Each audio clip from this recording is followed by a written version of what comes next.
Hello guys, welcome back to my channel. ఈరోజు మన movie రివ్యూలోకి వెళ్ళే ముందు నా ఛానల్ని ఫస్ట్ టైం విజిట్ చేస్తే సబ్స్క్రైబ్ చేయండి, అలాగే పక్కనున్న బెల్ ఐకాన్ని ప్రెస్ చేయండి.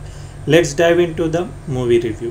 ఆదిపురుష్ రామాయణం బేస్ చేసుకుని వచ్చిన ఈ మూవీ స్టోరీ అందరికి తెలుసు. ఎందుకంటే రామాయణం గురించి తెలియని వాళ్ళు ఉంటారా? బట్ మనకు మూవీలో మాత్రం కంప్లీట్గా రామాయణం చూపించలేదు. ఎందుకంటే మనకు రామాయణంలో 7 కాండాలు ఉంటాయి.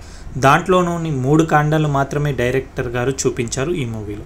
మొదటిగా అరణ్యకాండం, అలాగే కిషికాండం, యుద్ధకాండం. మనకు ఆదిపురుష్ మూవీ అరణ్యకాండంతో మొదలవుతుంది.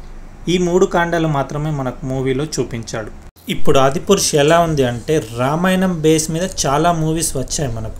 ఇక్కడ డైరెక్టర్ ఓం రావత్ ఎలా తీశాడంటే రామాయణం మీద తనకున్న ఓన్ విజన్ ఏదైతే ఉందో అది కంప్లీట్లీ ఫెయిల్ అయిందని చెప్పాలి. అంటే తన విజన్లో ఇలా ఉండాలని అనుకున్నాడు, బట్ ఎగ్జిక్యూట్ చేయడంలో తప్పు చేశాడు. మూవీలో కంప్లీట్ మైనస్ విఎఫ్ఎక్స్ సరినాయి, కానీ ఇంకా ఇక్కడతో స్టాప్ చేద్దాం. ఎందుకంటే ఎంత చెప్పినా అదేం మారదు కాబట్టి. ఇంకెవరైనా ఈ మూవీని చూడాలనుకుంటే మాత్రం 3Dలో ట్రై చేయండి. ఎందుకంటే 2Dలో అయితే ఇంకా మీరు డిసప్పాయింట్ అవుతారు. 3Dలో చూసి అట్లీస్ట్ కొంచెం మీరు బాగా ఫీల్ అవుతారేమో, అంతకుమించి అయితే మూవీలో ఏం లేదు ఇంకా. So that's my review about Adipurush. జై హింద్.